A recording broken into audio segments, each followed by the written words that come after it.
E aí, você já assistiu o show de Truman? Mesmo que a resposta para essa pergunta inicial seja sim, hoje eu te convido a analisar esse filme, atentando a detalhes que podem passar despercebidos facilmente e que, acentuados, nos apresentam um universo todo novo em manutenção diária com a nossa realidade. O show de Truman foi produzido em 1998 e aborda com maestria questões cada vez mais atuais e complexas. Dirigido pelo diretor de cinema e roteirista australiano Peter Weir, o longa norte-americano traz Jim Carrey como protagonista, interpretando Truman, personagem extremamente cativante que ganha com facilidade o público.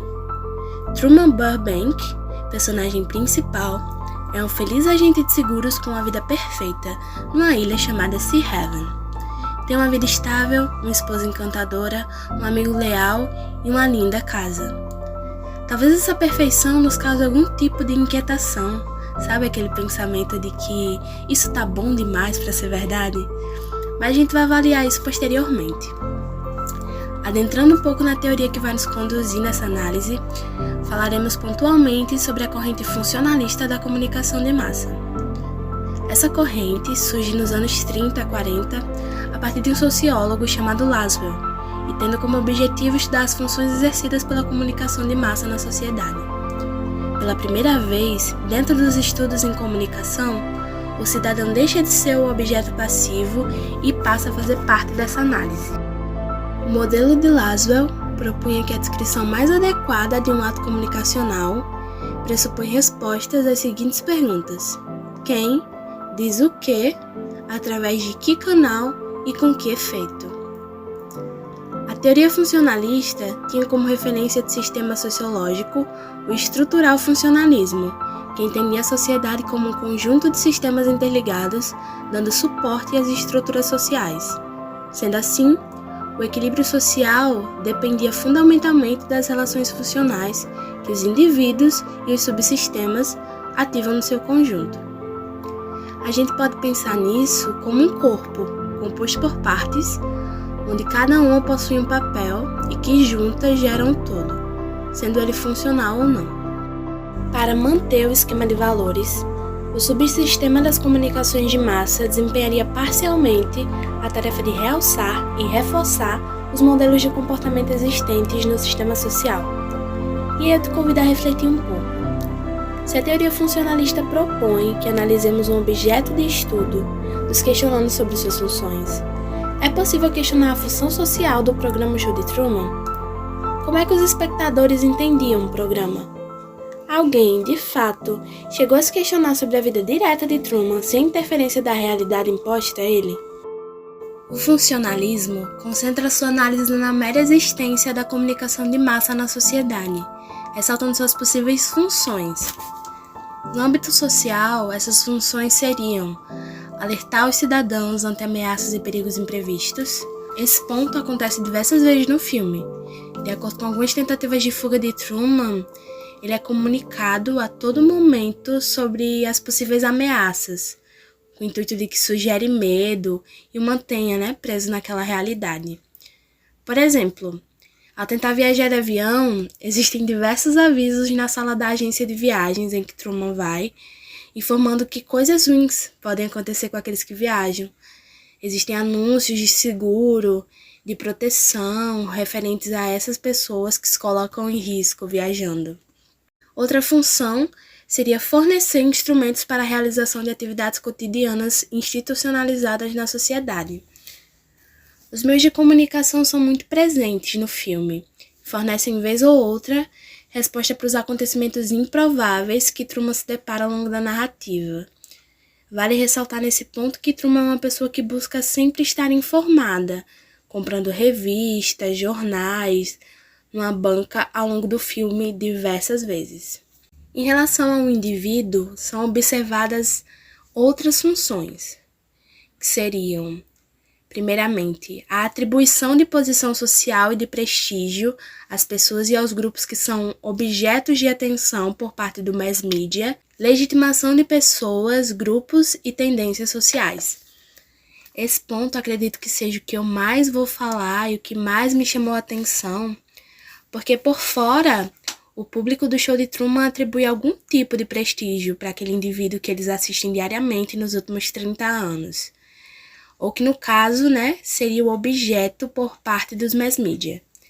Entretanto, dentro da realidade imposta a Truman, ele é só mais um indivíduo, ou pelo menos era, até o momento em que começa a se questionar sobre o porquê as pessoas agem diferente com ele, como se estivessem voltadas para suas ações. Outro ponto é que no filme enxergamos com obviedade a questão da legitimação de pessoas, grupos e tendências sociais. Esteticamente falando, e o que me causa muita estranheza, é que os personagens exalam certa normatividade, eles reforçam um padrão social com aspectos brancos e heteronormativos. Aqui eu faço uma ressalva sobre a quantidade de pessoas brancas presentes na narrativa. No filme todo, a gente pode contar nos dedos de uma mão a quantidade de personagens negros. Inclusive, 3 dos 4 personagens formam uma família que, apesar de afrocentrada, transpassa a sensação de comercial de margarina, sabe? Eles estão sempre performando e sorrindo, como se os únicos negros nessa ilha branca não sofressem com nenhum tipo de mazela social. Um mundo perfeito. O programa sobrevive do dinheiro das vendas, anúncios e publicidade. Logo tem que convencer o espectador de alguma forma a aderir àquele estilo de vida. O show de Truman vendia não somente entretenimento, mas lifestyle, com as casas, os produtos que são anunciados constantemente, que fazem quebrar a sensação de somente perfeição, deixando claro cada vez mais que se trata de um programa, que Truman, absorto naquela realidade, leva anos para perceber. Outra função no nível individual é o reforço do prestígio daqueles que se identificam com a necessidade e o valor socialmente difundido de serem cidadãos bem informados. As pessoas são incentivadas de alguma forma a se manterem informadas sobre o programa O Show de Truman. E é por isso até que ele ganha um vasto grupo de espectadores. Lá dentro, o Truman é sugestionado mais de uma vez a se manter informado também, como forma de controle, que é imperceptível a ele.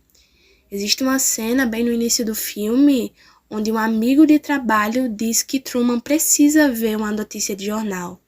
Essa notícia fala sobre Sea Haven ter sido eleita a melhor cidade do mundo, fazendo com que Truman se acomode naquele local. Outra função é o reforço das normas sociais e da ética vigente na sociedade. Talvez essas características que passam a sensação de perfeição na vida de Truman, ligadas ao cumprimento das normas sociais, sejam aspectos que influenciam o público a se identificar com aquele conteúdo, tendo em vista que talvez se Truman destoasse da ética vigente na sociedade, ele poderia ser mal visto, em razão de ações não condizentes com o sentido do que seria correto. Essas ações também podem gerar um efeito de propaganda, de manipulação, levando ao entendimento de que aquele modelo deve ser seguido, que aqueles produtos precisam ser consumidos. Outra forma de ver isso, sem ser do prisma do espectador, é atentando-se ao ponto de que toda vez que Truman destoa de alguma forma das características vigentes na norma social imposta, o diretor do programa busca um jeito de fazê-la agir novamente de acordo com o esperado. Até pela razão óbvia, de não querer perder o programa. Agora que já falamos um pouco das funções da teoria funcionalista, vamos avaliar as disfunções, que seriam problemas gerados pelo uso indevido dos meios de comunicação de massa, num grupo onde os indivíduos destoam das características citadas anteriormente. Na perspectiva de sociedade, a disfunção seria que o próprio fluxo informativo ameaçaria a estrutura da sociedade. Isso seria um excesso de informações que acabaria tirando as coisas do eixo, como no filme. Truman acumulou diversas informações de falhas da equipe do programa e só assim confirmou de fato que aquela realidade não passava de uma mentira. Isso desestruturou completamente o programa a ponto de que não tiveram opção senão se render às escolhas de Truman. No âmbito individual, existem 2 disfunções. A primeira é que a difusão de notícias alarmantes pode gerar reações de pânico em vez de vigilância consciente. Um exemplo disso é que no momento em que poderia transmitir alguma notícia alarmante, quando Truman decide fugir e some, o diretor decide cortar a transmissão, que ainda assim causou algum tipo de alarme entre os espectadores, porque isso nunca tinha acontecido na história do programa, nesses 30 anos. A outra disfunção é que o excesso de informações pode conduzir a um universo particular, uma espécie de fuga da realidade, tirando o foco dos indivíduos. A gente chama isso de efeito narcotizante, e um ótimo exemplo dentro do filme é que no ápice de um dos episódios da transmissão do programa, uma família formada por mãe e 2 filhas, um adolescente e outra bebê, se põe na frente da televisão. E mesmo quando o bebê chora aos berros, a mãe e a filha não conseguem tirar os olhos da TV, acabam ignorando a criança. Ficam como viciadas olhando para aquela televisão. O excesso de informação causa uma apatia, uma falta de atitude, que a gente pode chamar até hoje em dia de revolução do sofá. Dado um outro momento, o funcionalismo deixa de se questionar o que os meios fazem com as pessoas e passa a se questionar o que as pessoas fazem com os meios. O receptor passa a ser visto como um sujeito agente, capaz de praticar processos de interpretação e satisfação das necessidades. As necessidades ocorridas pelos usos e gratificações dos meios de comunicação a serem satisfeitos são entretenimento, relacionamento pessoal, identificação projetiva, vigilância e fiscalização. Depois dessa explicação, a pergunta que fica é: o público do show de Truman busca satisfazer suas necessidades pelos usos e gratificações dos meios da comunicação? Provavelmente, tanto compreendendo na esfera do entretenimento e do relacionamento pessoal, quanto na identificação projetiva. Os telespectadores se identificam com Truman. Isso os entretém, os fazem criar algum tipo de relacionamento pessoal. Mas a relação com o programa é diferente para cada espectador, porque isso depende diretamente das necessidades humanas fundamentais, a nível biológico e psicológico. Mas a interação com diversas combinações de características, sejam elas intraindividuais e extraindividuais, e a interação com a estrutura social, que resultam em modelos diferenciados de consumo dos mass media e em modelos diferenciados de outros tipos de comportamento social.